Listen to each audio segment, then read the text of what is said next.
Hello and welcome to a podcast about something where every week I'm joined by fellow podcasters as we dive deep into whatever we find interesting.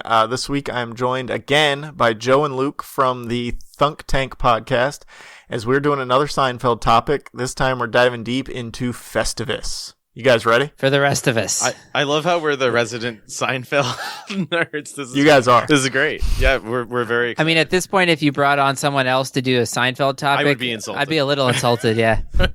I'm sorry. I'll try not to do that for you guys. But I have met recently one other crazy Seinfeld person, so I may have to switch back and forth every There's once actually in a a lot of them out there, so yeah, I'm not surprised. Yeah, there's an entire Timecast. Yeah, they're out there. So surprisingly, I was surprised by this. Maybe you guys aren't, but the first one we did about George Costanza, part one was my most downloaded first. It's been my most downloaded first week ever. I saw Nice. Which I was very surprised by. That one was blowing up on Twitter. I saw. Yeah, it was great. Awesome. I think Seinfeld is rare because it's still, it's not necessarily popular with like kids in middle school and high school now. Like, I don't know if it'll ever die off in terms of like when our generation like dies. I think it will die with us. Yeah. It might die with us. In 70 years, people won't be watching it anymore. So in a way, it's really up to us to keep it alive, and we have to teach the children. Yeah, it's not really dead if we find a way to remember it. Wow, I couldn't have said it better myself. And then they shoot him out in that sunglasses case. It's a hell of a thing when Spock died. It's a whole thing. So yeah, we're actually recording this in mid-November, but it will release the week of Festivus. It'll be a Festivus miracle, really. As we bring it to you. Yeah, we're going to go very deep into Festivus. We're going to go over, the show in Seinfeld. We're going to go over the real world aspects of Festivus because there's people crazier than us out there that celebrate Festivus. Mm-hmm. There's been some books written, I learned.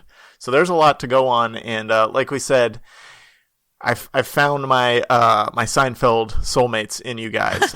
You're like the Bizarro Calvin over there. That checks out. Fair point. Yeah, that checks out. But I did want to mention something that I forgot to mention the last time we got together. Is you guys blew my mind with something on your first Signcast you did, which I've listened to both parts now, so I'm fully caught up on the Thunk Seinfeld episodes. Nice, great. And I said this to you on Twitter. In the couch episode, there was the make your own pie. Kramer finally got to make his own pie in a restaurant with Poppy, and you guys pointed out the parallel to the abortion argument, basically. Right. Yeah. And I have 100 times watching it, I had never noticed it, but as soon as you guys said it, I was like, well, shit, I feel dumb now that I didn't ever pick up on that. And that's the brilliance of Seinfeld. Levels.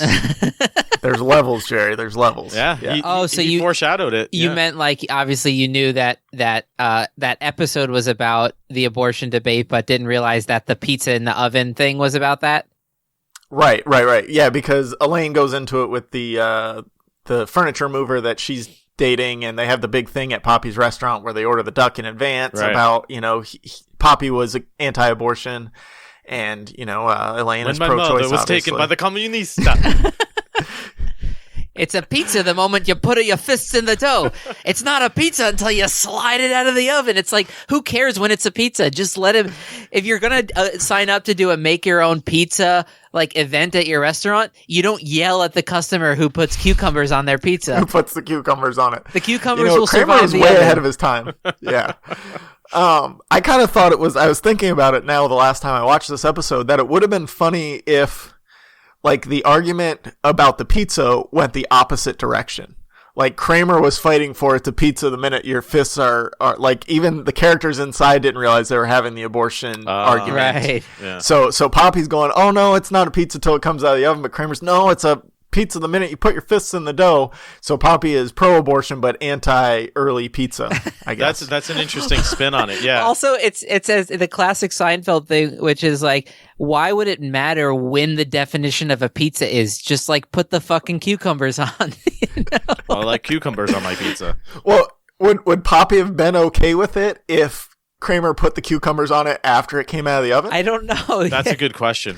And that's got a lot of things going like on. piercing your daughter's ears when she's born, like, right? Or circumcision even, maybe. It's not a you pizza. change it after it's born, yeah.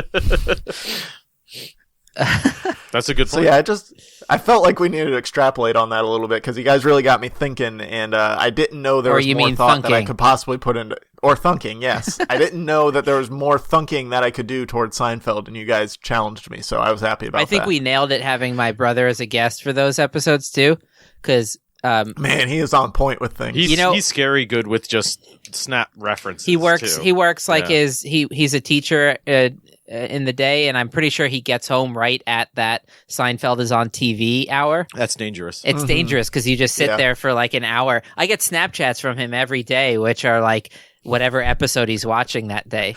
They're great, by the way. Don't stop sending them if you listen to this. He's a true scholar, Yeah. your brother, I must admit. If they had a degree in Seinfeld, he could definitely run that department. Seinfeldology. Yeah, I mean, Do you wanna do sign that? me up to be a Why professor not? there too.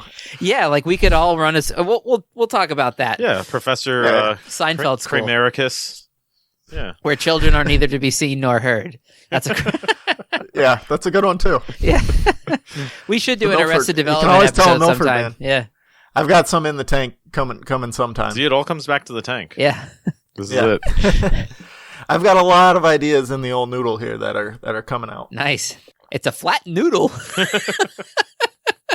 I thought it was a broad noodle. It's a I don't flat want a noodle? flat noodle. I don't Yeah, want a don't flat want a broad noodle. Oh, it is a flat noodle, yeah. You can't go wrong with the fusilli though. Oh, have you? Because That's something else. silly. Just briefly, have you noticed in future episodes after Fusilli Jerry, he has a whole lineup of other Yes. macaroni characters?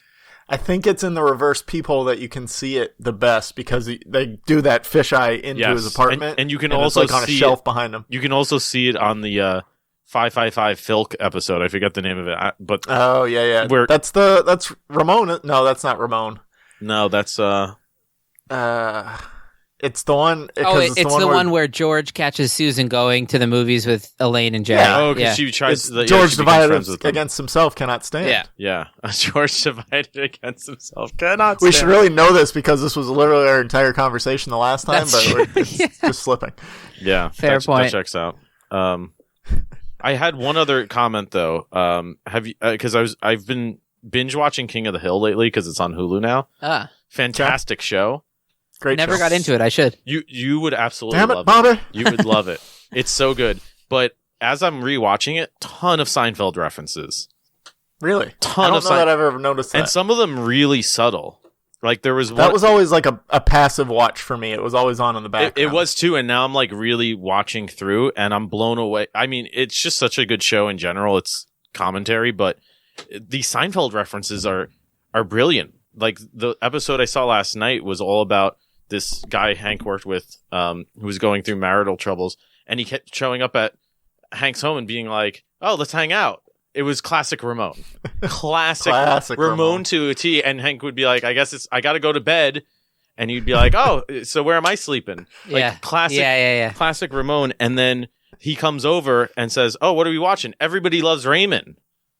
And I was like, "Raymond, Ramon? Could that be a coincidence, or are they that Oh. Seinfeld nerd?" I think Oh, they're deep in it. I'm working on a grand King of the Hill Seinfeld. Speaking of Ramon, theory. though, I think Ramon might be like one of the most important Seinfeld characters for me to see at a young age, because like I in your realize social like development. yeah, I realize like look out, there are people in the world Yeah. that will not take your cues, and you gotta like force it on them. And even then, Yeah, they might not and, get it. and you didn't want to be a Ramon. And You never wanted even to be more a important, Ramon after exactly, you'd never want to become a Ramon. Always be on the lookout to be like, hey, do these people not want to hang out with me? And do you know what it means if you don't think that there are Ramones out there? You might be Ramon. Yeah, You're if you you're think probably like a I haven't Ramon. met any Ramones, it's like you're a Ramon, and or it's coming. That's the same theory with The Office. If you work in an office and you don't think that there's a Michael Scott in your office, you might be Michael Scott, Right. the Michael Yeah, you Scott of The you Office. just might not have the power of Michael Scott yet. Exactly. Which, yeah. by the way, like the Michael Scott, the Ramon, even like the Sherlock Holmes, right? These are just shows about like sociopaths. All right, let's bagel. Let's get into some Festivus. There we go. Woo! Bagel time, baby. Yeah. So the first appearance of Festivus in the larger world was The Strike, season 9, episode 13. I want to say I should probably know that because I just watched it. But it was The Strike. It was their holiday special. Tim Whatley was having a Hanukkah party at the beginning of the episode. And we learned about Festivus. By the way. Tim Whatley is just like, let's come back to him. Yeah, oh yeah, he's on the. We'll get to him. All right. Yeah, we'll get to Tim Whatley. But basically, Kramer finds out that Frank Costanza invented a holiday called Festivus. When Frank Costanza went to the store to buy a doll for George, there was only one left.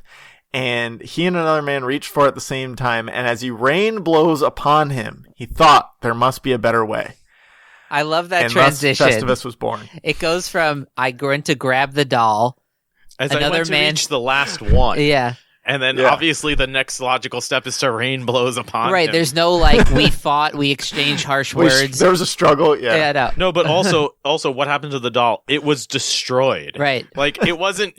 Neither of us got it because we got kicked out. No, we destroyed the doll. Destroyed like the bike that Elaine and Kramer had an argument over. Except it's a doll. And then when Kramer says that must have been some sort of doll, Frank goes, "She was." It was. Yeah. She was. Just like longingly, like, oh, it's such a shame. like a girlfriend who See, died of you guys cancer. thought you weren't gonna. You guys thought you weren't gonna be prepared because you didn't get a chance to watch it today, but you're I good. know. That's so funny. Well, You're right I on only top remember of it. that from the 149th time I saw that episode. So That's true. Right, In you didn't fact, get it's that almost better 150. when it's in that like flow state stage where like like the line gets triggered from deep in your subconscious instead of like, oh, I just watched it today, you know? It's like it's burned in your memory. Yeah. Ooh, a memory burn. deep in the memory shag. Deep in the shag. Bits of memory. Okay. I think most of this episode is just going to be us laughing. Yeah. I mean, There's going you to be a know, lot of just laughing, laugh breaks. you get what you pay for, I guess. Yeah, That's what we tell our listeners. that's a good line. Yeah. So if you want less laughing, pay us more money. Yeah, that is also what we say, actually, pretty regularly. Yeah. So yeah, Frank decided he disliked all of the commercial and religious aspects of your run-of-the-mill holidays, Christmas, Hanukkah, so forth and so on. So he created his own, a Festivus for the rest of us. Mm-hmm. Think there of are your three main heritage, George. aspects. And it rhymes, so. Exactly. Yeah. It's a Festivus miracle that it rhymes. I have three main aspects of the Festivus festivities. Do you guys know what those are? I would guess that they're the pole. Yes.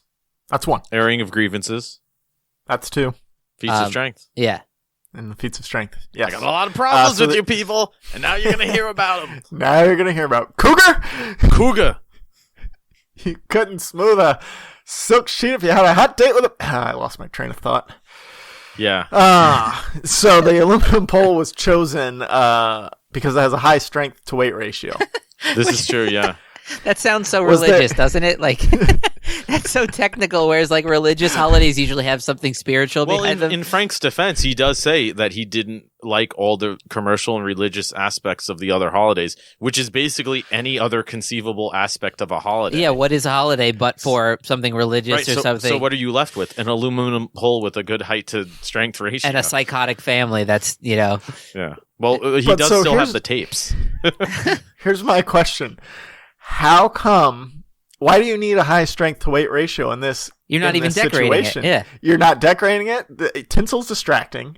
There's no... It's not like the feats of strength is climb the pole the fastest. We clearly know that you have to pin the patriarch of the family to complete the feats of strength. This Which is true. like a wolf pack, like kind of like ceremony. you Yeah, know? that's what it's like. You have to become the new alpha, and then Festivus is at your house the next year. Right. So yeah, I don't get why you need the high strength to weight rate. I get that you just want something bland, but I think it's just I need a to delve more classic into Frank's Frank. psyche. Yeah, it's No, I totally get what Frank's going for there. He's going for this idea that you don't need to decorate it because that's all nonsense, yet you still want a strong pull. Like, you still want to show, like, this is what a pole should You look want like. your foundation to be strong. Exactly. I got you. And then you wrestle your son at dinner. So you see how Well, it all makes sense now? To be fair, he offered to do it with Kramer first, but Kramer had to leave, obviously. And Kramer realizes right then, oh, I forgot I have to work. That's one of my favorite parts is at the end. He doesn't look at a clock or a watch or anything. He's like, I gotta go, man. Oh, he's like, oh, yeah, I forgot about my bagel job that pays minimum wage. Yeah, it was such a random like trigger for him to just all of a sudden go from 0 to 180. Like he was so into it. He was like, hee hee, it's Festivus, we're all here. And then all of a sudden he's like, I gotta go. Hey Frank, this holiday yours, it's a little boop, boop, boop, boop, you know. Those bloopers are hilarious too, because whenever they try to do that scene, everybody's just dying laughing. I could imagine. But yeah, it was scratching Kramer, like you said, it was scratching Kramer right where he itched in the beginning. Yeah, like I said. Yeah, checks out. Kramer really needed something like in his life to hold on to. He was really spinning his wheels in season 9 to try and find something. That's when he got most of his great schemes. There were some good ones there. I think that was the whole season with Play Now and the Ball of Oil, right? And his NYU intern. Yep, the bladder system. The bladder system. Yeah, he was really going full Kramer. Well, I think you're being capricious and arbitrary. Your fly is open. Oh yeah, that's right. And also that was the season where he where Jerry says, now the key's in the bird and the bird's in the grave. What are we going to do? You just answered your own question. No, I'll get the shovel. Yeah. He's just ready. Yeah, I guess you're right. I found Fredo. Let's dig him up. Yeah. Kramer's just ready for whatever scene. In season 9, Kramer's a little bit more like, what would you say? Like the Always Sunny type people? I was just going to say it's more Always Sunny. It's like unhinged. It's unfetteredly He's a little unhinged. kooky. Yeah. And he's got the butter shave, and he falls asleep with butter all over his body on the roof. There's gonna be a future episode just on all of Kramer's schemes, going back to the beginning with his levels and his make your own pie, all that stuff. We're diving deep at some point into Kramer's schemes because that needs to be explored. That's actually a really good episode topic. Yeah, we should bring some safety kits with us if we're gonna go deep into the Kramer psyche. Probably. George is one thing, like that's dark, but it's one thing. But Kramer is like, you might not find the exit. It's a little alien. Yeah, like George is very dark. He's and a pod. Yeah, Kramer's it's a little bit of like mysticism to it. Right? Yeah. Like, there's something mythological about Kramer and how he just gets by. Yeah. So, that would be fun. I mean, he retired early, too. He was also discharged from the military. Do you remember that episode? Right. Yeah, that's classified. Yeah, exactly. That's the one with Fredo. It's the strong box. Oh, it is? Because he keeps his military discharge papers in there. That's right. Yeah, and we never find out, but it's something very Kramer-ish. He also possibly had a lot of character by staying on strike for all these years from H&H Bagels, but then he caved because he had to use the bathroom. Yeah, because he didn't cave the first time because, he stood through it and, everybody else was caving because they needed to use the bathroom and H&H wouldn't let him. But he stopped picketing. So how did he go 12 years? Yeah. Yeah. But yeah, I guess everyone else got other jobs. The guy says, I guess everyone got other jobs like 12 years ago. Yeah.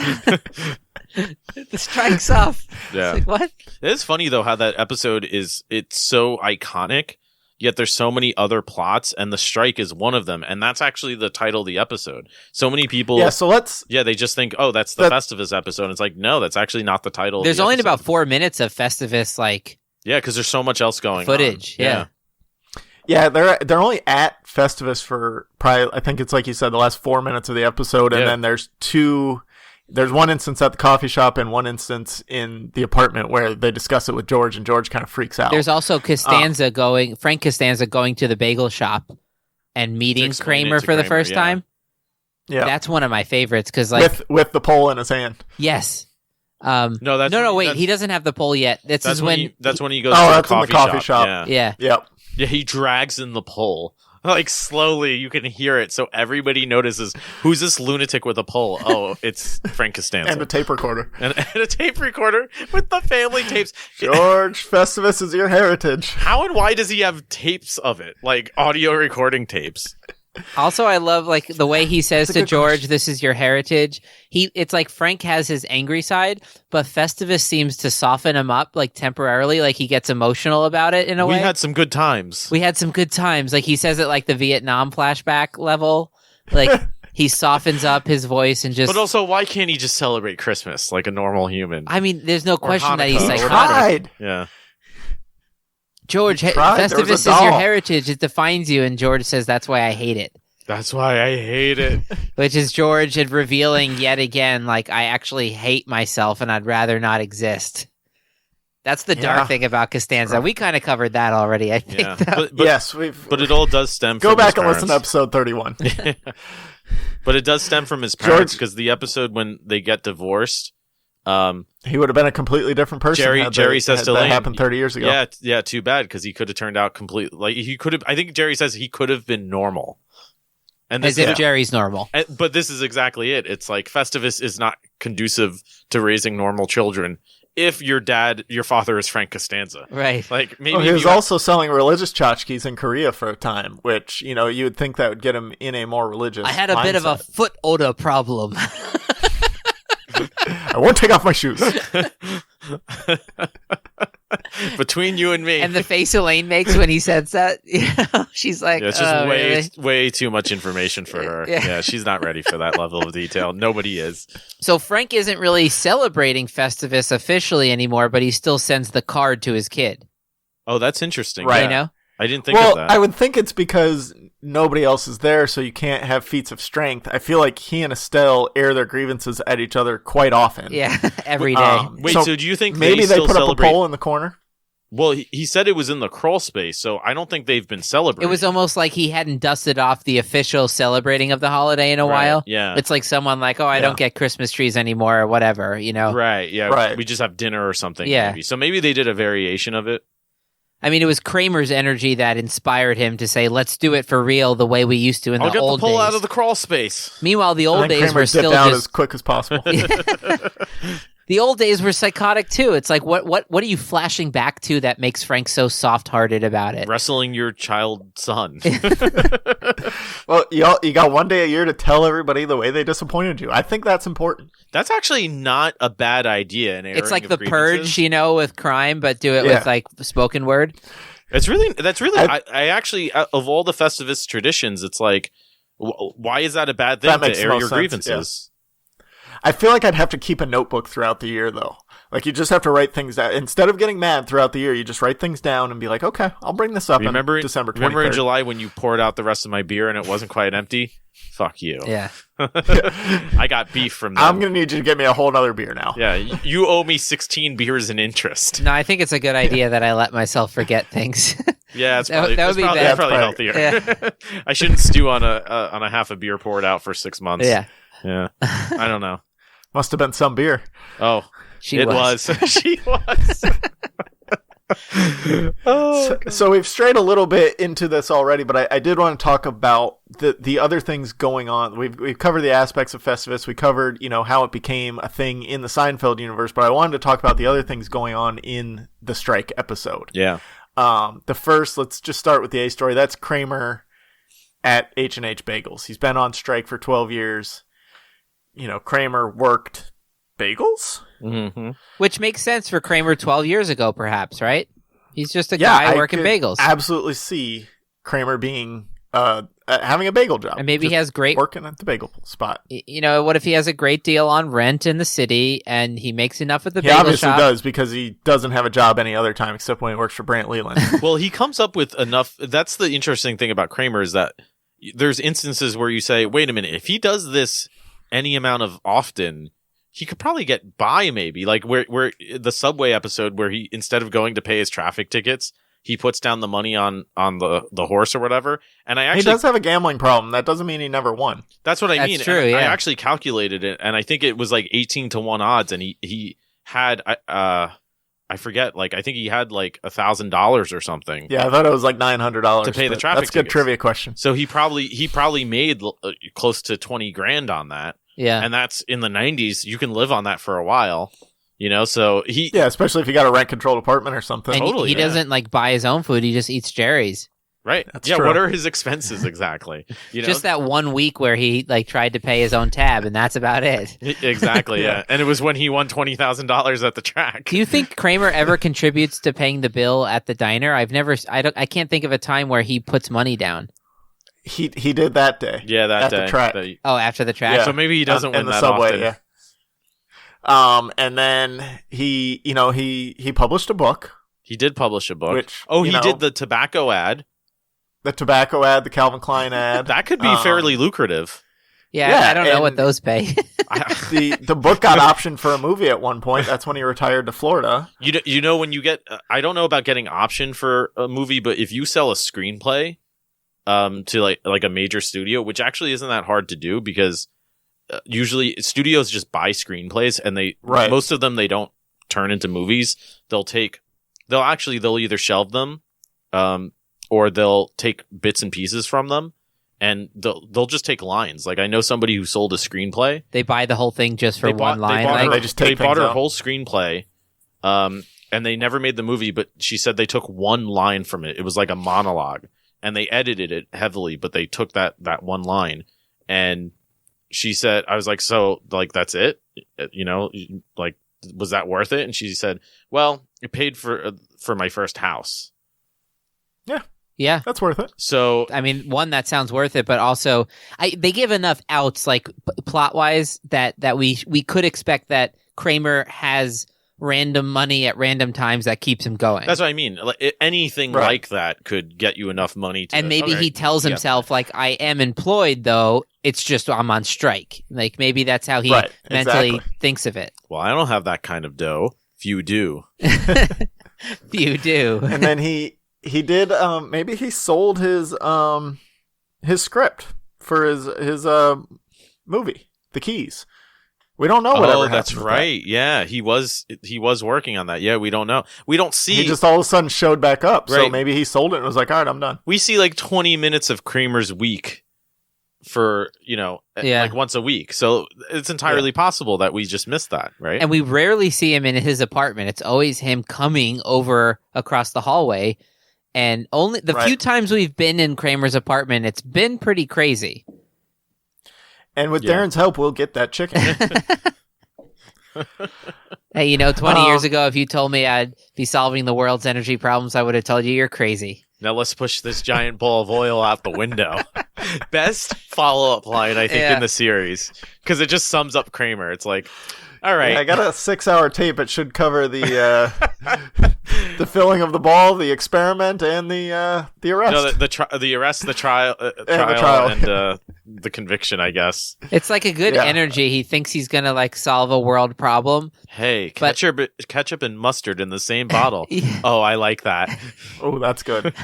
Darren's not gonna be around for a while, guys. What was that about? Like, because clearly Kramer's the one that should have went away for that. So what did he definitely do? Dimed him out. Yeah, what did he do to make Darren take the fall? Maybe Kramer's a little smarter than we think when it comes to like might be, dude. Staying outside of the law. Because he's the one who I think in the last 3 minutes we've proven that he is. Yeah. Just that he exists and lives in his world. I guarantee you there's like, mad conspiracy theory videos on YouTube. About Kramer? How Kramer's a mad genius or something. Well, we might have to, if we ever do the Kramer episode, we'll definitely have to delve into that a little. Yeah. Anyways, back to H&H. H&H. Let's bagel. So yeah, he goes back to work. Let's bagel. He goes back to work. He, for some reason, has a business card still in his pocket. And he flicks it, right? He's like, you know what's funny is he gives it to Elaine. I have business cards from like 2 years ago, and they've already fallen apart. So that's absurd. I don't even have business cards for my current job. Like if somebody asks me like for my contact information, I just send them an email and be like, okay, you're good. That's reasonable. Yeah. And honestly, I don't want more people to have my contact information. Like, I'm good. That's even more reasonable. If you need to find me, you'll find me. You can really only handle 3 to 4 contacts. Exactly. All right, Ramon. That's enough contact from you.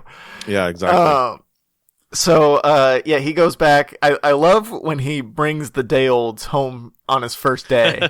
Just the look of derision from Jerry and George, both on cue when he says, "Oh, it felt so good to have my hands back in that dough." Hands were in the dough. Yeah, it's like, I know you, Kramer, and I don't trust that anymore. No, it was, they were not ready for that. The first job I got, I brought home bagels from it, like, to my family. It was like a Sunday. I worked like a brunch at this, like, party cruise boat kind of thing.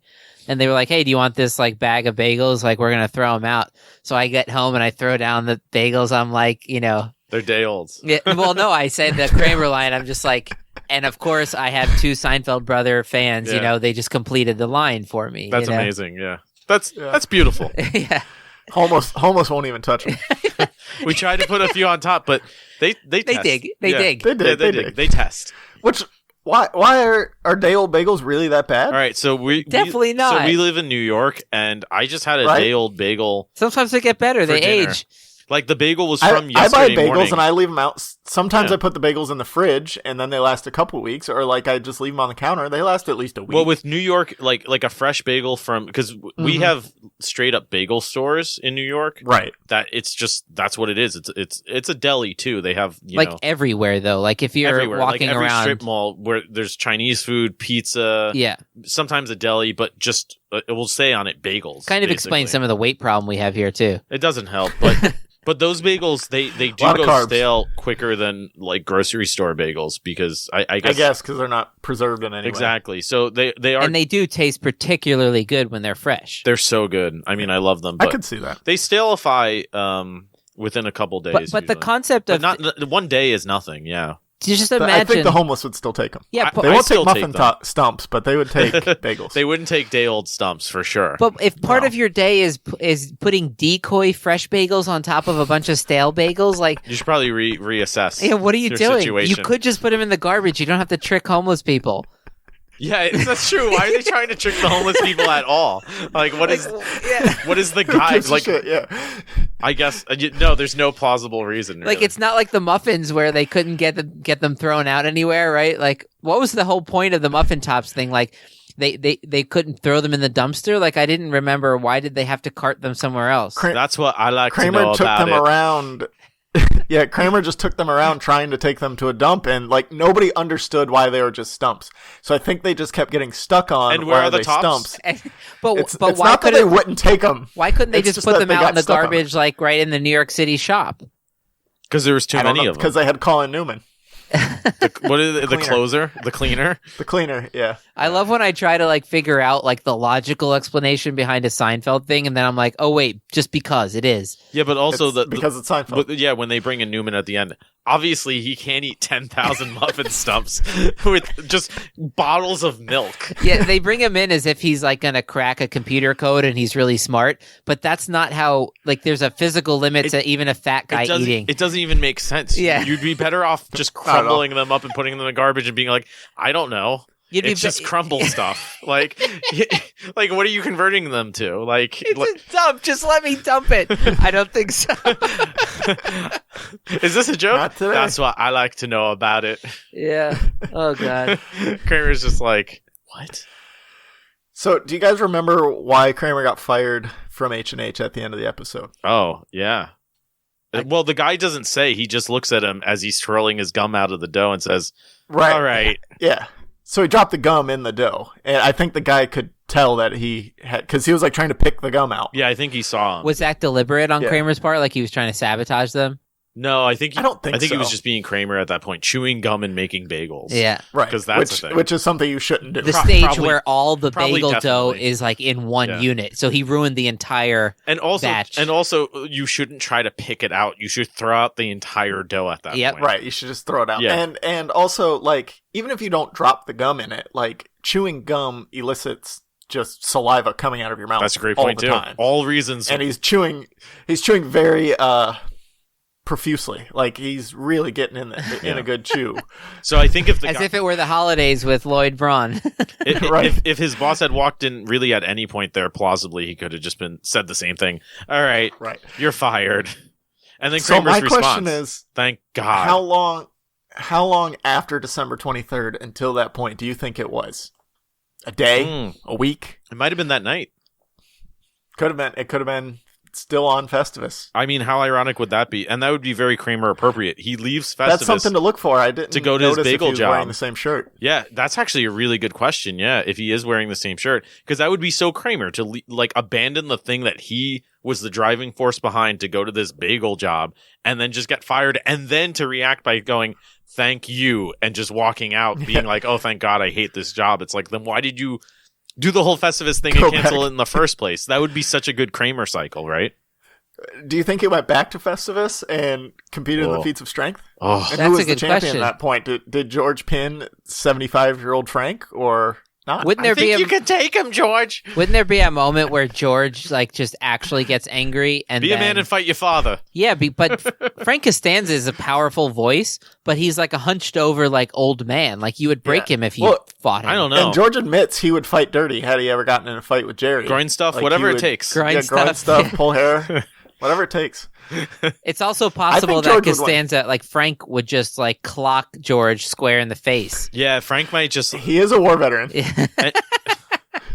Well, he did fight Elaine. He remember? did smack meat in the war a lot. Remember that episode where it ends with him and Elaine about to go at each other? They're about to punch He's each a other. bad seed.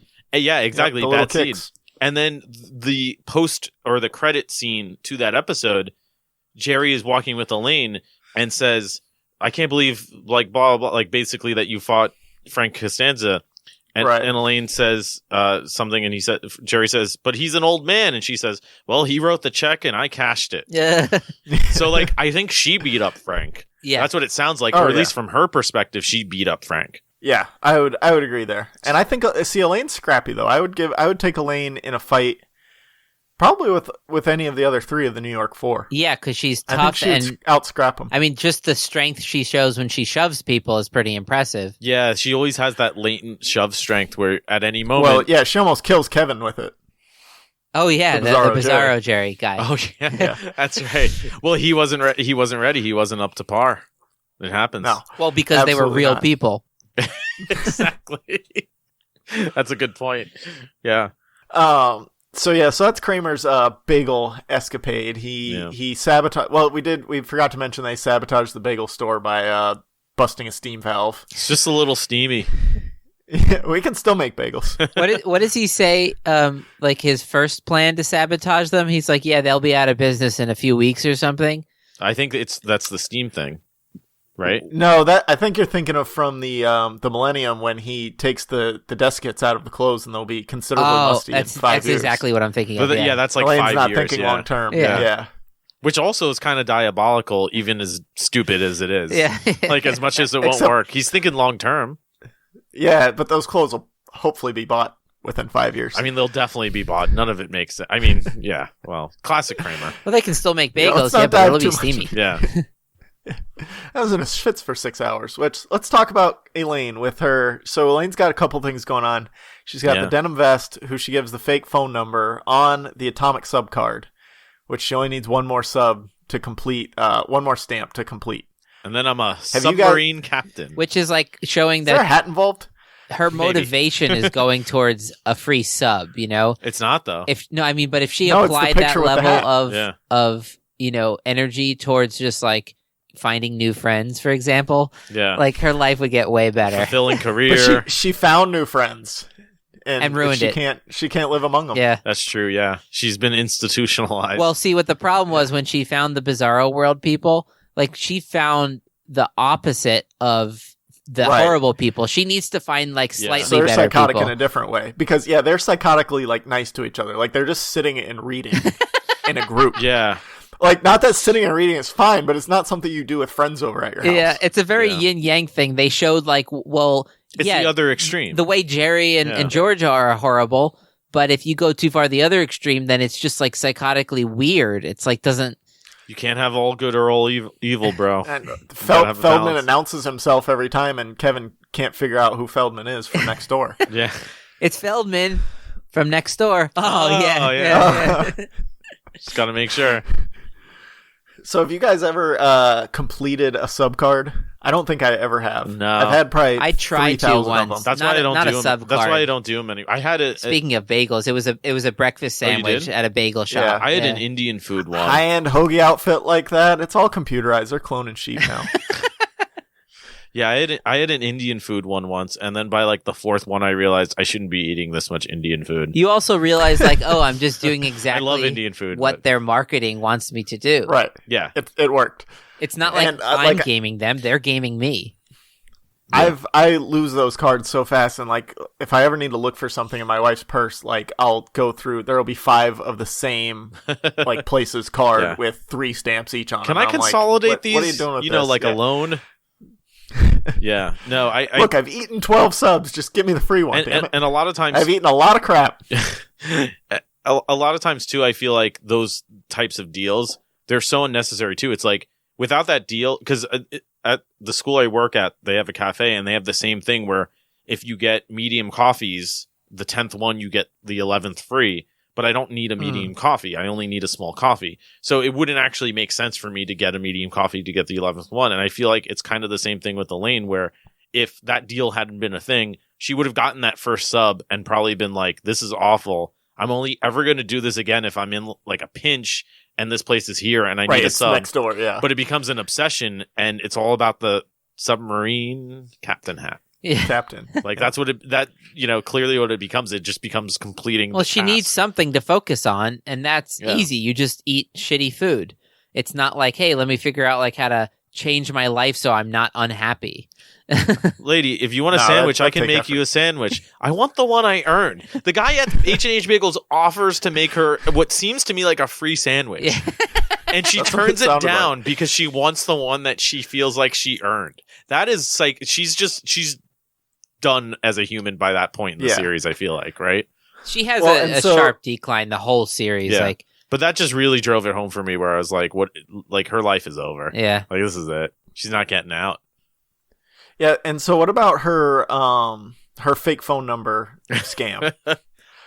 I think it's brilliant. Like, it's brilliant that she remembers it by, Noah Lane, and the last E is for Ech. Yeah.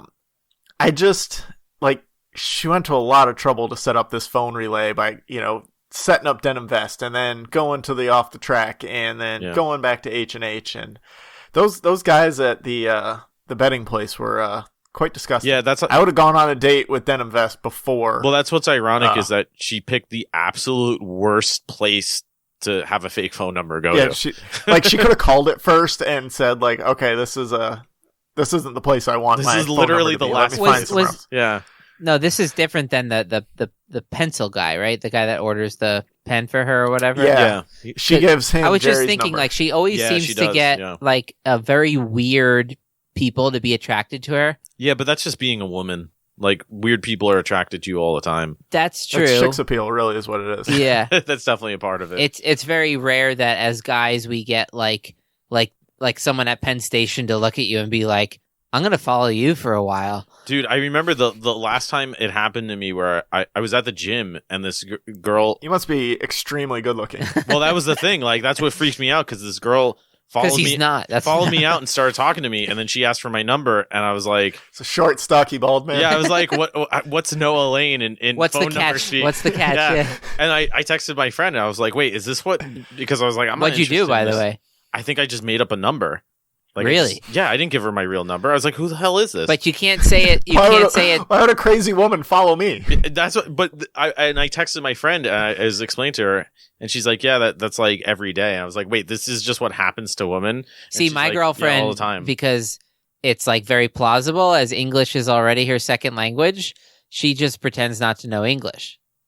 Wait, so that's a good line. That's actually not bad. Yeah, she just goes, "No English."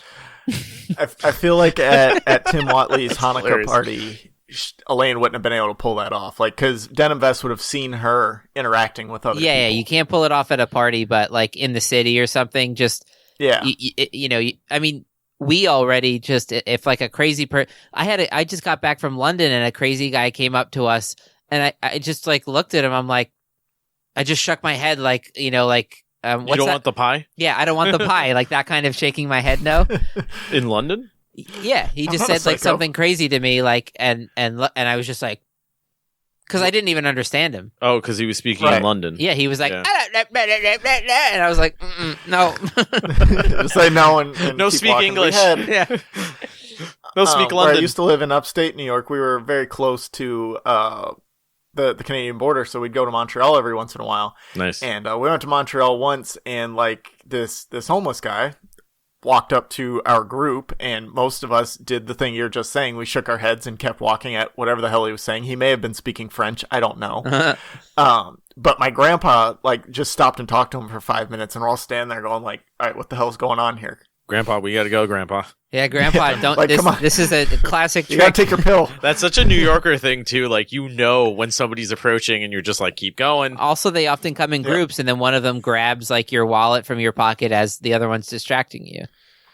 No, that didn't have, like, I think it was just like a normal kind of, like, he was looking for somebody to talk to kind of exchange, because that happens too. Mm-hmm. That definitely happens, but it was just like, the other 4 of us all knew the protocol with a homeless person, and, like, nice old Midwestern Carl just had to keep on moving. Oh, Midwestern Carl is never... Keep on talking. Yeah, they don't know what the deal is. The tricky part with this London one was the lady, because I saw her trying with the different groups around us, and the people that just straight up ignored her, she started following them and going, "You think you can just ignore me? You know, like you think you're better than me?" That kind of thing. So I was like, all right, my angle is going to be non-ignoring, but just shaking my head. Like I just want to. So what was the reaction to that? Moved on. It worked. Interesting. You know, like because we were in a line waiting to get seated at a restaurant, and it was like a 40-minute wait. So we were just chilling outside, and so it was more of like a. You know, we had nowhere to run away to either, so I just wanted her to move on. Right. Yeah. Say, hey, look at that person over there. They look like they want to be talked to. Exactly. Yeah. They look way more interesting. Yeah, so she goes to the track. She puts a sawbuck on Captain Nemo in the 5th. He's got to be shot. It's not a good day for a horse. Elaine really had a bad episode. Yeah, and she gets mistaken for Jerry's ugly girlfriend. Her horse gets shot. The way she looks at the end. Doesn't get that's a rough one. Which, by the way, she doesn't look that bad, but for the hair. Yamahama. She was in the schwitz for 7 hours. Yamahama. Yamahama. It's Fright Night. What a great reaction, too, because it's like, yeah, that's about Yamahama. Yeah. Also, Kramer's got some great reactions. He's got the Yamahama, and then when he says Yo-Yo Ma in like complete Yo-Yo Ma. Yo-Yo Ma. By the way, Yo-Yo Ma was in the security line at the airport. You just gestured with your hand like Kramer, by the way. I said, by the way. Yeah, that was really disturbing. I like it. Yeah, I was like, ooh, Yo-Yo Ma. Yeah. That's great. So yeah, not a good look for Elaine in this episode. She let a lot of guys on. It was rough for her. I like how those two track guys, though, they both want to date her. They don't realize that they're not even competing with each other. No, yeah, they're not. They're They're just like, if one of us gets her, then we both win. Yeah, exactly. That's why Seinfeld characters are often like these like video game characters where they're just like little traps that are set out, you know? Yeah. Well, she's like such a legend to them at the track where they're just like, you need a lot of men. Yeah. Oh, right. That's the part too, because she's been using that same number. I'm a man. Right. Which is so stupid. Why would you use the same number? Then people are going to really figure out like, oh, someone's trying to like use a different number each time. How about that?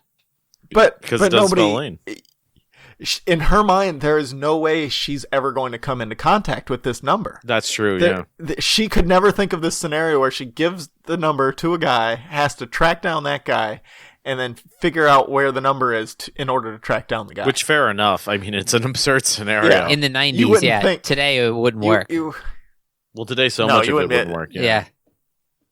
Well, first of all, the guy would text you right away and be like, oh, did you get it? And right. She obviously wouldn't. That's why I have a second number. It's like a Google Voice number, and I can get messages, but they only go to my email. So it's just a little less sketchy than like a phone number.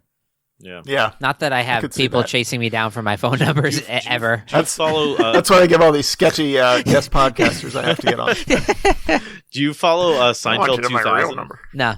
I think he's on Twitter, but it's all Seinfeld plots if they were today. I think I recently followed that, and it's pretty good. Yeah, because that's always good. Because you realize that like Seinfeld is doable today. It's just it's because it's the same lessons. It's the same. You humor. have to find the psychosis in today's world is all. Yeah, it's like, and that makes sense. If Seinfeld had been, with technology 40 years earlier, they would have figured it out. It would have still been hilarious. It's a cultural thing. Yeah, which I think is a testament to its greatness. So, in which season does George get fed up with Tinder? like season 3, and he's just like, I swipe right, they don't swipe back. Yeah. Yeah, exactly. I get no matches, Jerry.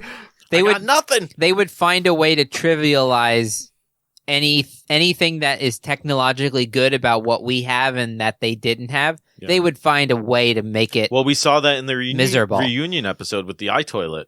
Yep. Where it's just like, oh, of course George thought of the most practically useless application that you could make, which is actually kind of a really good idea. I'm sure it exists. It's probably a really good. There's an app called Places I've Pooped, which I think you can search on and figure out like kind of what the best one in the area is. I would make one So that's check like a out Places I've membership fee, Pooped. though. You got to pay like $5, per I think usage in a big or city something. like New York, you definitely have to. Yeah. Because you wanna make sure you get the good one that you're not gonna, Yeah, but I would just charge $250 now.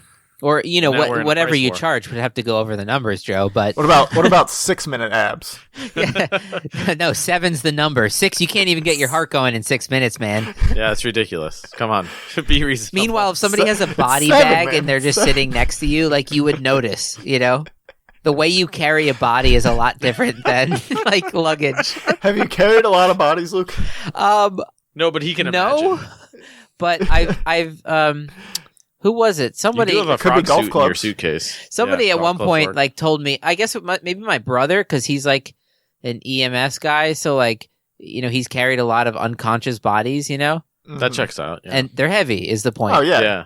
You gotta like sling it over your shoulder. Like you can't just. Well, I feel like an unconscious body is heavier than a conscious body. Oh, of course, yeah. Because it's dead weight. yeah, because Yeah. they're not helping you at all. No. I can attest to that because both of my daughters, whenever we pick them up, they don't help us at all. Like they're just dead weight in our arms Yeah. every time, and it's Yeah. like, all right, you're 4 years old, you got to start helping now. And they're only getting heavier.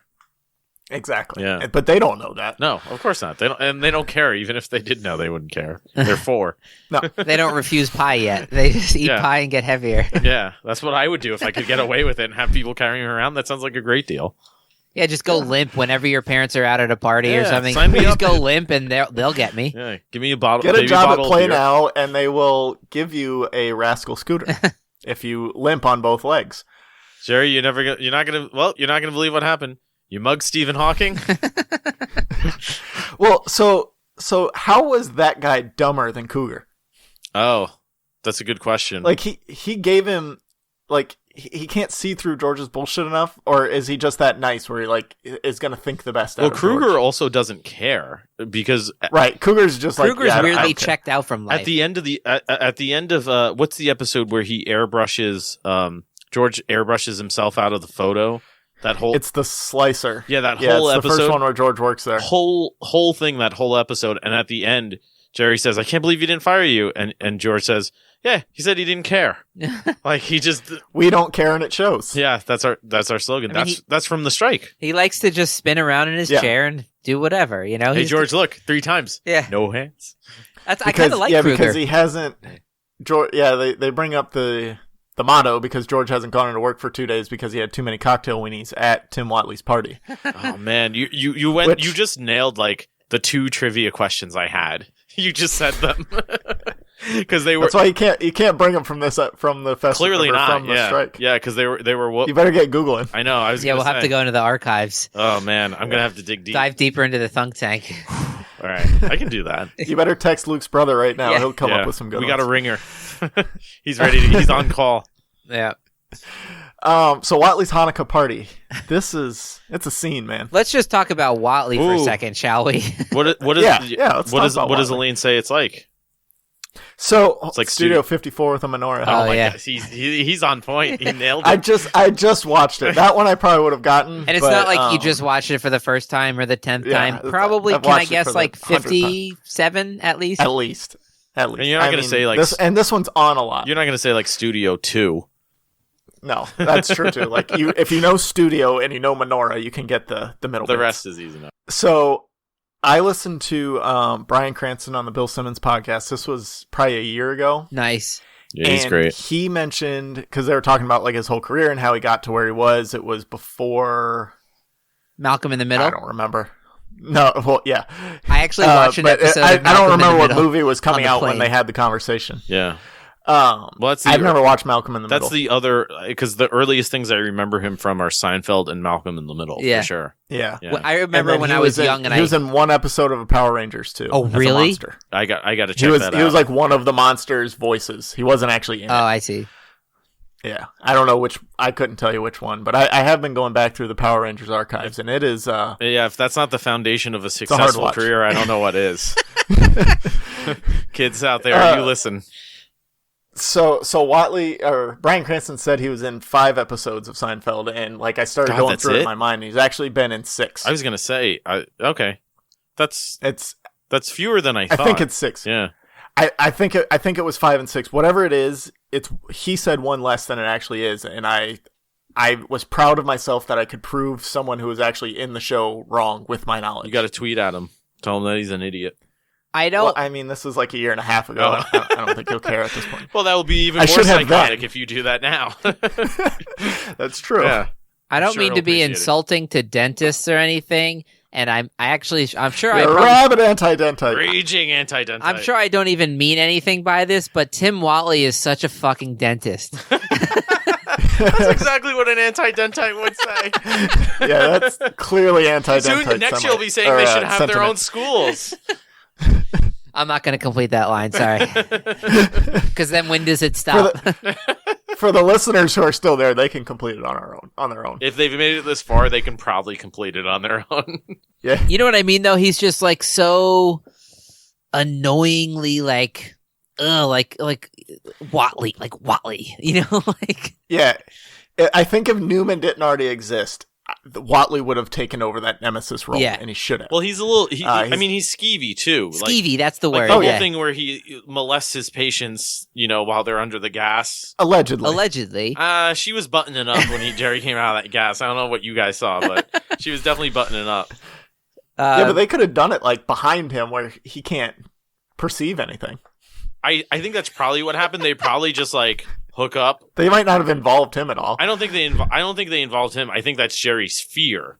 But I don't think. Well, they write in the letter to Penthouse also. Well, I think they say in the letter they don't say that they abused the patient. They just say that the patient knew nothing about what they did. Because that would have been a bit of an overstep even for Seinfeld, like at that time, you know. Yeah, I think that actual molestation. Yeah, I think that would even. Who cares? You're single. I'm damaged goods. Join the club. I'm damaged goods.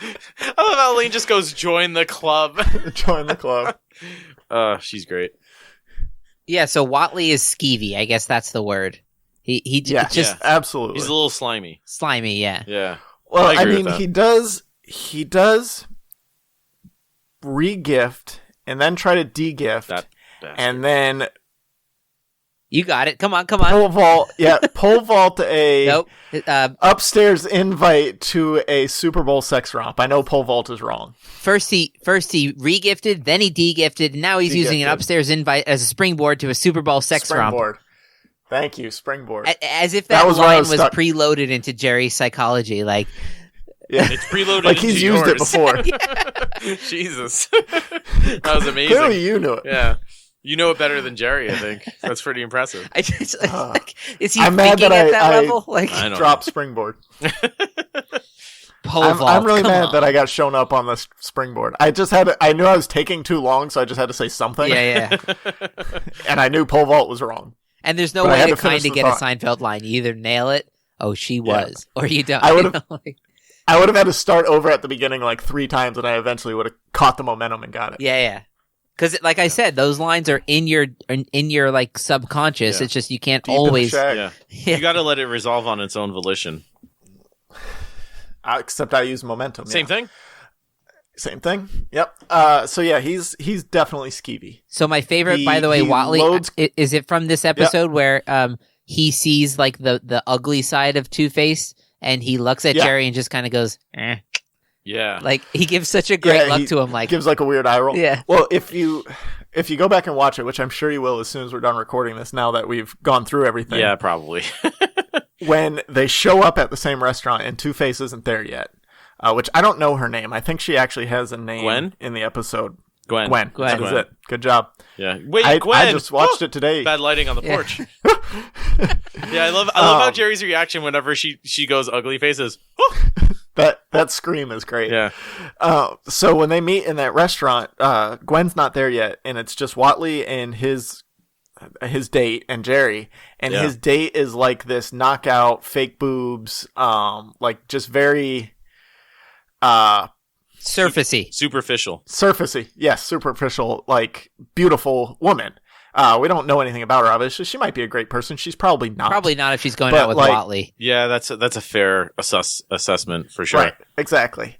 So Jerry says, "Oh, I'm meeting somebody I met at your party," and Whatley doesn't like look or say anything to Jerry. He goes, "Oh," and looks at his date's fake boobs.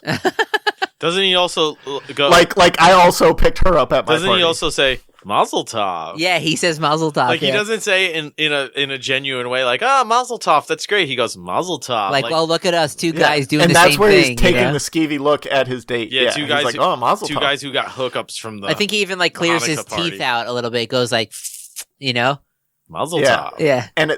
And he's thinking that Jerry found basically the same girl that he found and brought. Well, and Jerry did obviously didn't. Just a different one show. Well, Jerry thought he did. Yeah, Jerry. If he's in the back booth with her, then she's a knockout. But let's be honest. Like the Two-Face syndrome is so true.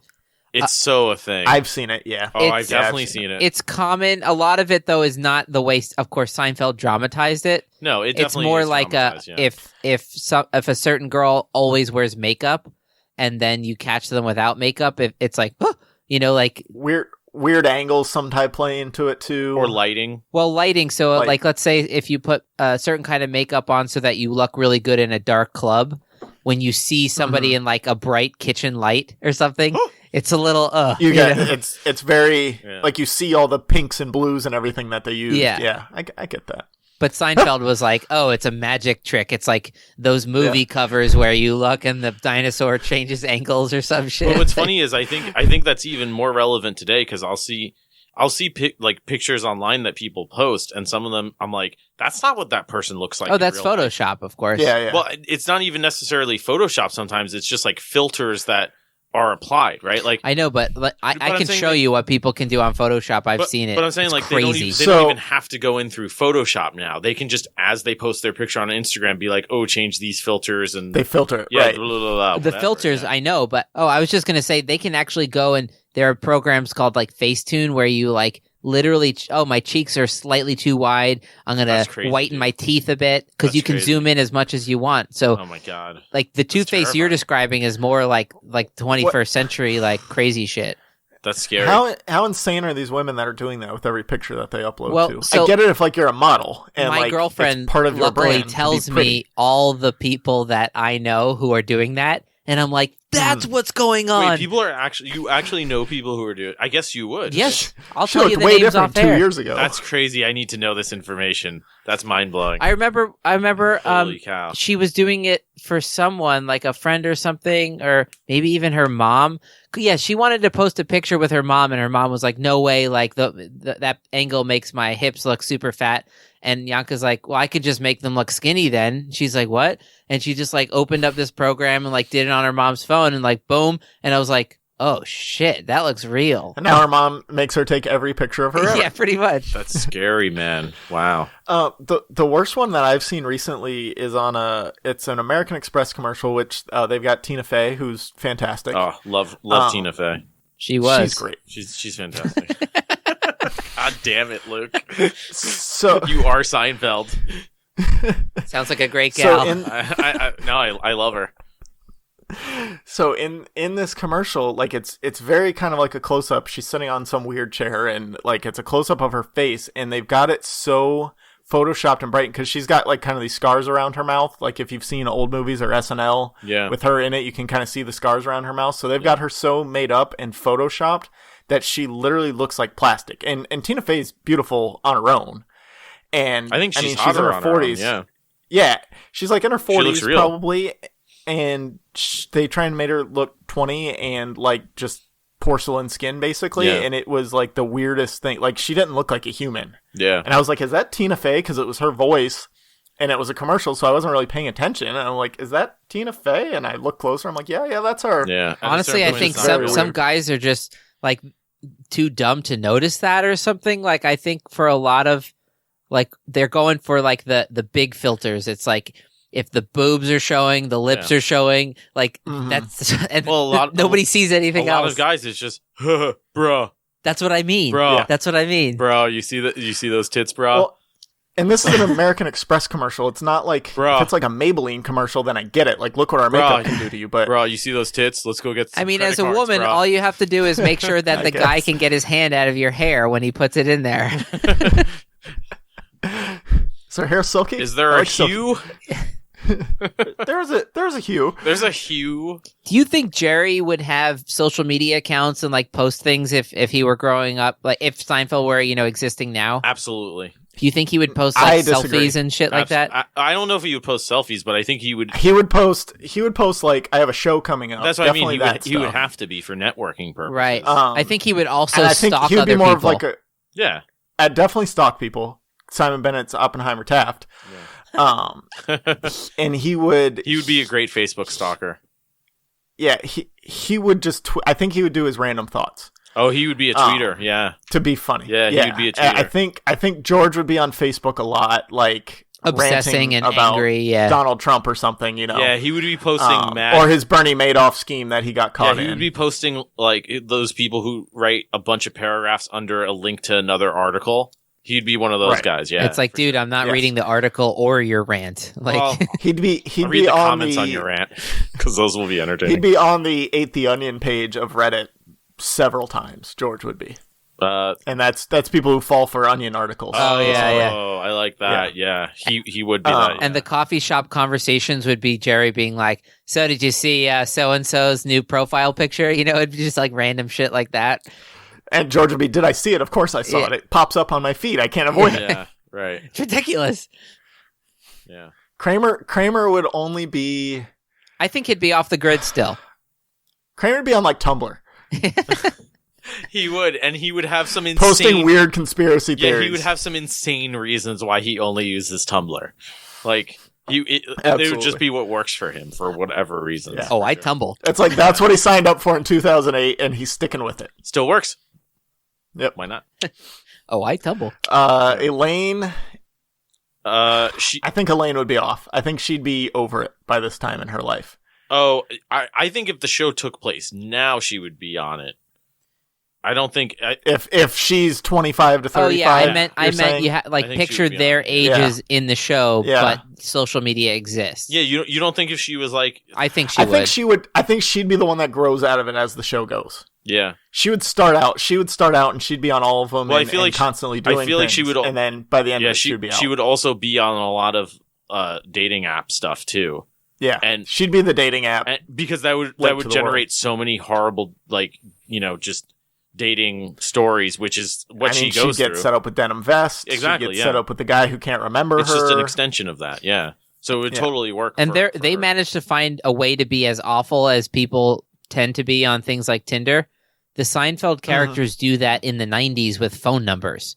Somehow they're just like swiping because of such simple bullshit, So they would only be worse if like they had Tinder. If Jerry had Tinder, he would just Jerry would definitely have Tinder. How could he ever choose one that's worthy of going out on a date? I mean, he's a comedian. I don't even know if he needs Tinder, but I mean, girls weirdly want to hook up with Jerry, but that seems to be because he's like pretty successful. Well, that's a comedian thing too. Like you're funny, you're popular, people are laughing at you, and they're drunk. Right? What more do you need? It's easy to get a hold of you. Like they know. Yeah, they know. Like you're at the bar after your show, or they know like the booking manager of the comedy club. They can talk to him and figure out who you are. And that's part of his vibe is that he can riff with basically any. Jerry's got good opening lines too. Oh, yeah. You may not believe it to see me, but I can run really, really fast.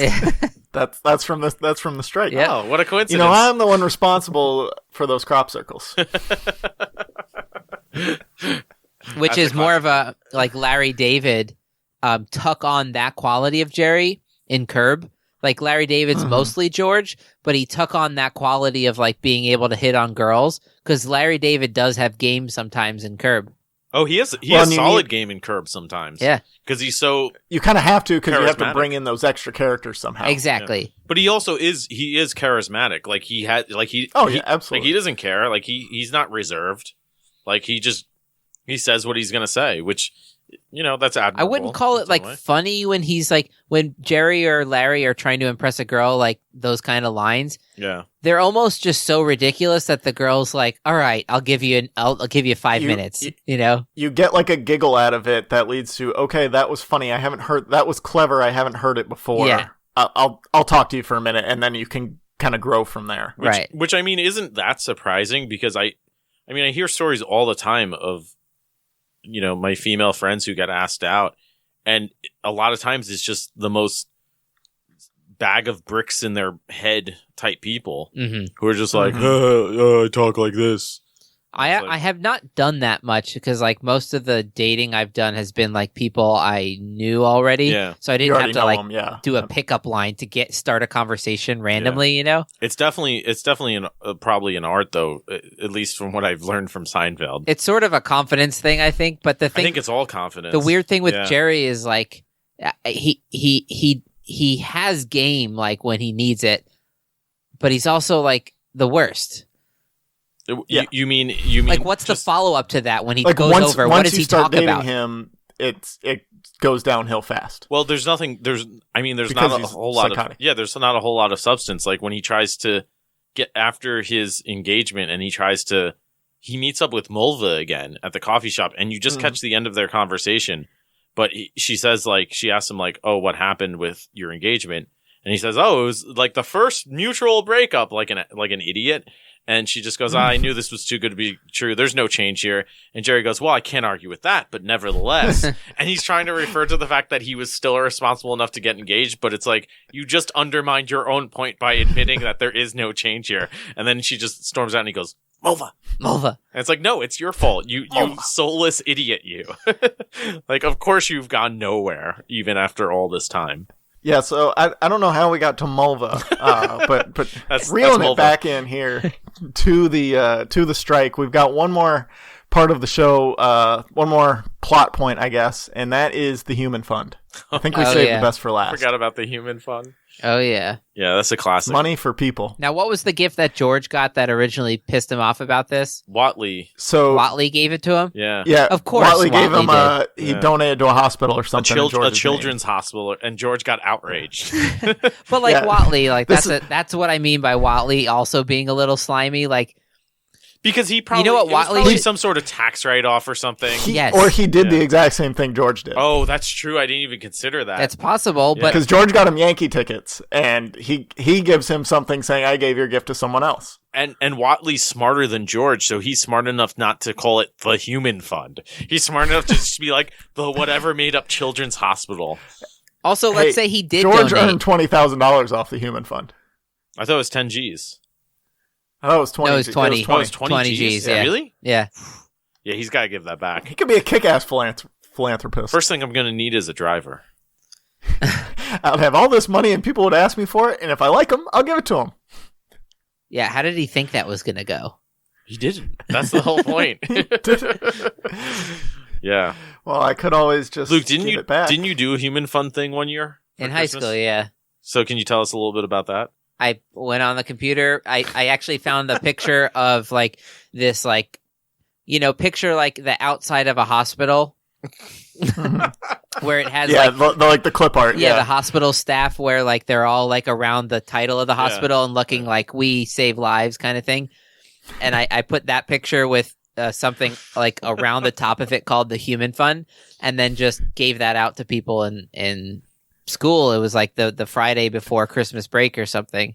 Most of my friends knew what it was, right? They watched Seinfeld and they just laughed. Right, at that time Seinfeld was on a block of like 4 episodes in a row every day. It was cruising, school, yeah. So, like, I think even at that point we may have watched, like me and my brother may have watched that episode like either the night before or 2 nights before, and then we sort of just like were bored, and it's like, should we just like actually do that and see what happens, So what was the response? Mostly Seinfeld people laughing. Did anybody give you 20 G's? A few people being kind of confused, like, why are you giving me a gift, we don't do that. That's kind of great, not questioning the gift itself, but being like, I feel like I didn't earn a donation in my name. Great.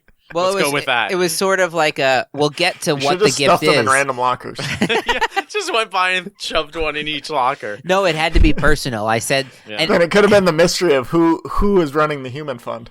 you know when you try to look very humble and you just like purse your lips together in a certain way, I would like give that to people and just be like, "Happy holidays, man," you know, and you just hand it over. Happy Hanukkah, Elaine. I also folded it so it was like a check that you don't want to show off the amount, you know. How many of these did you print?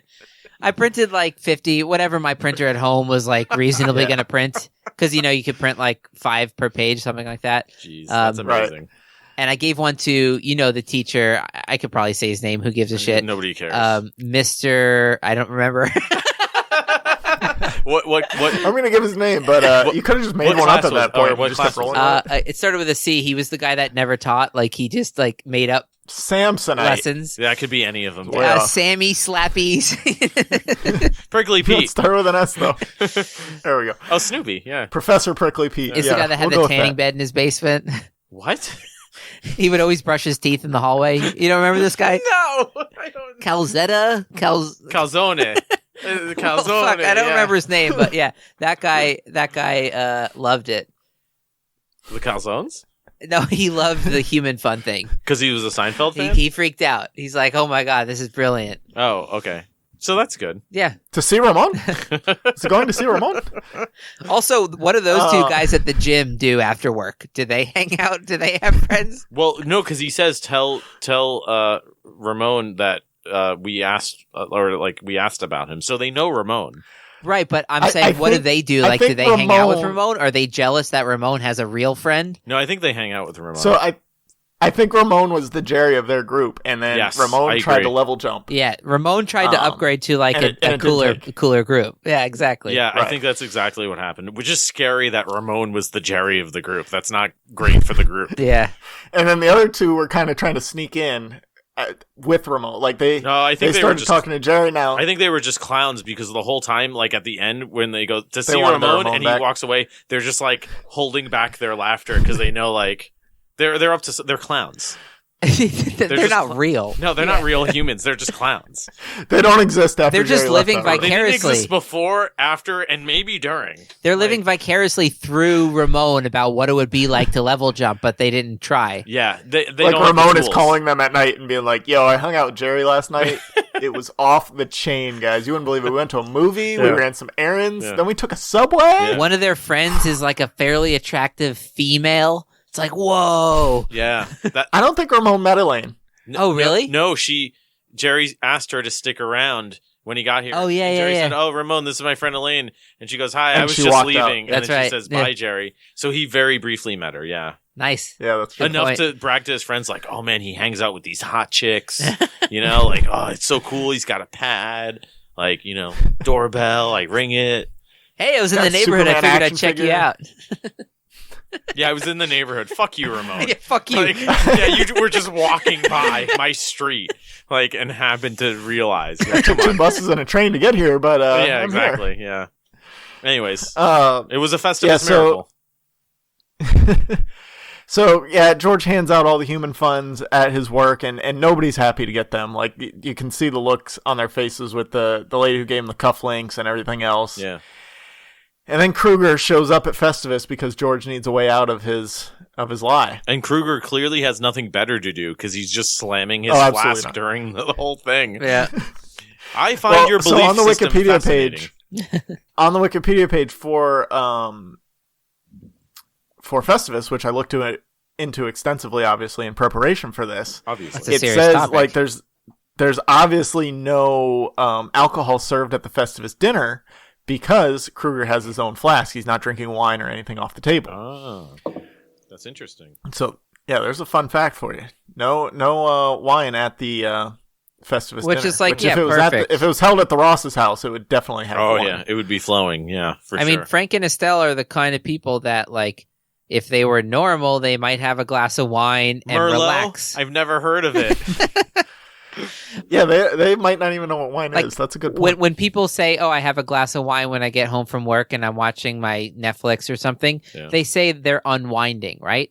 Well, Frank and Estelle, they don't unwind. They only continually Never wind unwound. themselves up and get tighter and more angry, you know? That checks out. The most unwound either of them has ever been is when Serenity now. Serenity Now. Yes. Oh, but that's it. I have to say, though, Frank does unwind when he has, like, the whiskey with Kramer. So he'll unwind to talk about the war stories. To tell the story. You know, yeah. things like that. Frank has that unwinding aspect, but I've never seen Estelle, like, relax. She's never smiled. She's never laughed. She's never laughed. Not a tee-hee. Not ha ha. Nothing.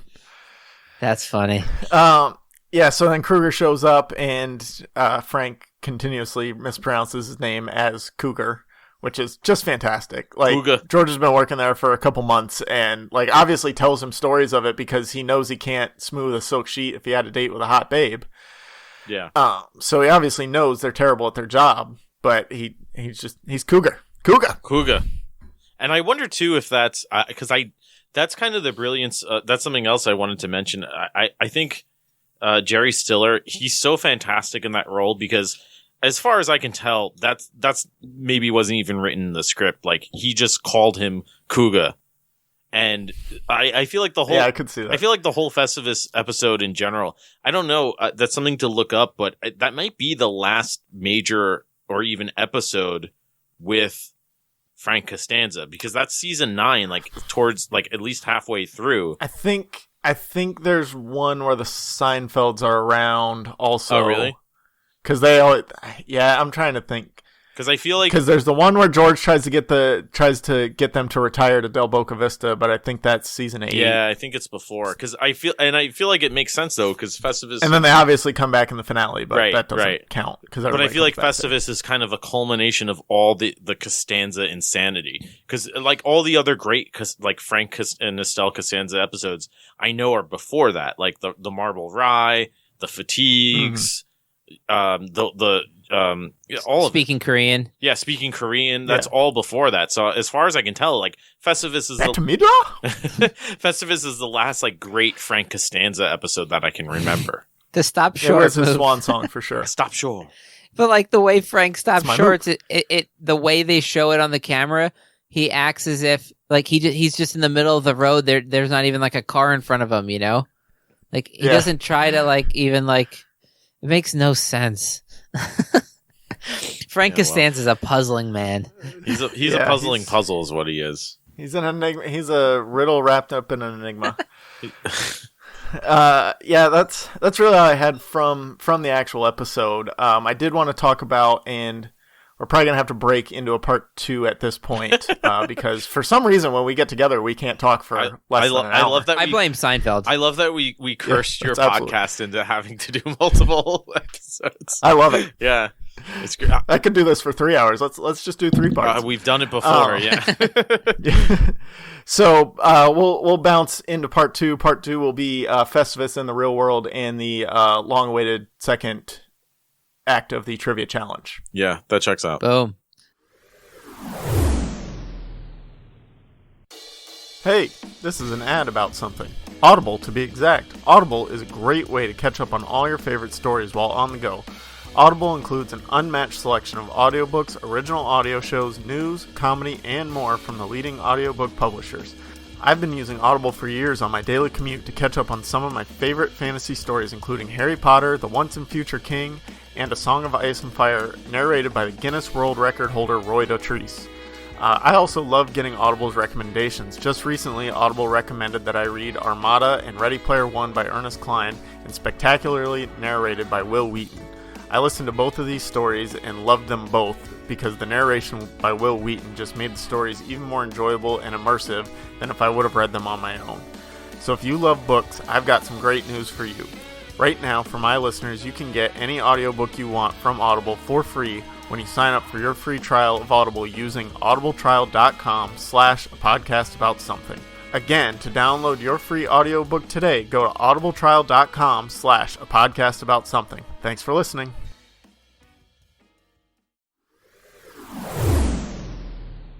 Okay, like we said, we had to break this off into a part 1 and part 2, just like we did with the George Costanza with Thunk Tankers. For whatever reason, we can just talk about Seinfeld all day. We actually ended up recording for almost 3 hours. but not all of it hit, parts 1 and part 2. It was just us BSing about Seinfeld for the rest of the time that didn't end up on this. But just want to let you know, be back for part 2 if you're listening to this on release day. It will be out tomorrow. If you're listening to it literally any other time, it will already be out. It's just the next one in your player. So check that out. Be sure to follow us on Twitter at APA something. And you can send me emails with feedback to a podcast about something at gmail.com. Check out our Patreon, patreon.com/a podcast about something. There's a lot of bonuses that you can get if you sign up to become a patron. If you don't like the idea of giving me money on a monthly basis and just want to send me money once because, it does cost money to keep this going, you can send PayPal to a podcast about something at gmail.com. And that's all we've got for today. Thanks for listening. Stay classy.